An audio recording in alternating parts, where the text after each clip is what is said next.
Este é Leonardo da Vinci, o lendário inventor. Ele não dormia à noite como nós. Em vez disso, pegava no sono por 15 minutos muitas vezes durante o dia. E era um gênio.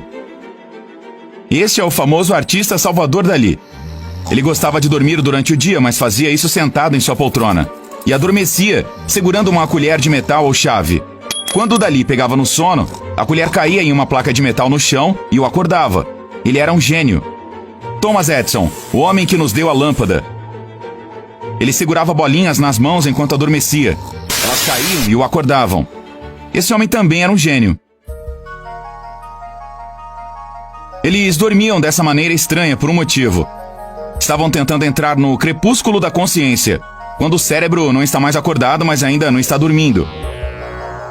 Os cientistas acreditam que qualquer pessoa obtém respostas para as perguntas mais cruciais nesta fase do sono. Portanto, a zona crepuscular é chamada de hipnagogia. As pessoas que passam pela hipnagogia dizem que o cérebro reúne todas as informações em que estavam pensando antes de adormecer. Ele analisa como um computador e responde à pergunta. Em outras palavras, se você estiver acordado e olhando para uma pilha de quebra-cabeças, a zona crepuscular juntará as peças automaticamente. O cérebro reúne os fatos como se estivesse no piloto automático e lhe dá resposta para a pergunta em que você estava pensando antes de dormir. O principal é acordar antes de ir ainda mais fundo nas fases de sono e esquecer a sua ideia. Era exatamente isso que Salvador Dalí fazia. O barulho de uma chave caindo em um prato o acordaria precisamente no momento em que o cérebro adormecesse e experimentasse hipnagogia. Então ele imediatamente registraria todas as suas descobertas. É por isso que algumas de suas pinturas parecem muito estranhas.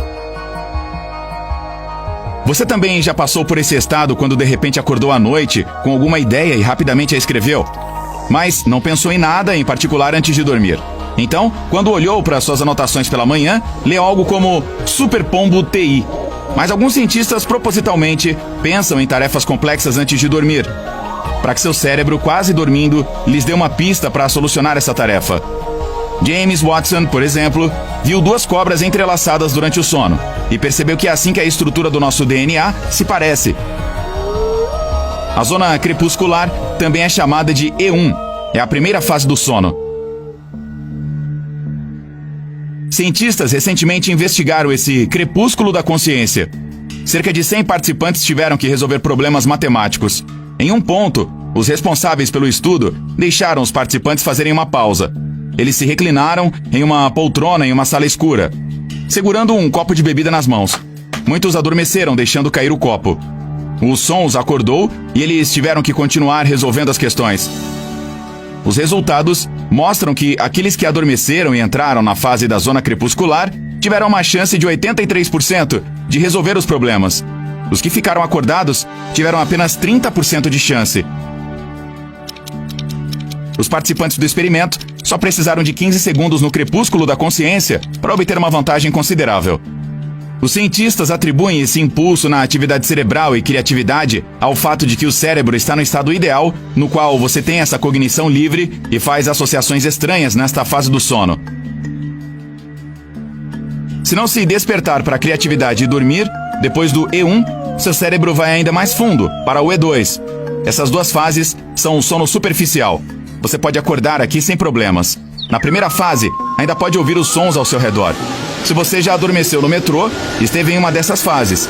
Em seguida, seu cérebro mergulha na fase mais profunda do sono, E3. Se acordar nesta fase, você vai se sentir péssimo. Vai se sentar na beira da cama por algum tempo, tentando se recompor. Não é surpreendente, porque se olhar para a sua atividade cerebral, sua frequência de onda diminui cada vez mais a cada estágio. O sono de ondas lentas também é chamado de não REM. REM é a sigla em inglês para movimento rápido dos olhos. Nossa temperatura corporal cai ligeiramente nesta fase e o cérebro usa menos energia. Após o sono mais profundo, ele acelera. O REM começa. É onde você tem sonhos vívidos e bizarros. E, para olhar ao seu redor enquanto dorme, move os olhos, muito rapidamente. É por isso que esse estágio é chamado de sono do movimento rápido dos olhos. À noite, seu cérebro desce e sobe através de todos esses períodos, como uma montanha-russa várias vezes. E quanto mais perto você chegar da manhã, mais tempo fica no REM. Quai, seu app de vídeos curtos.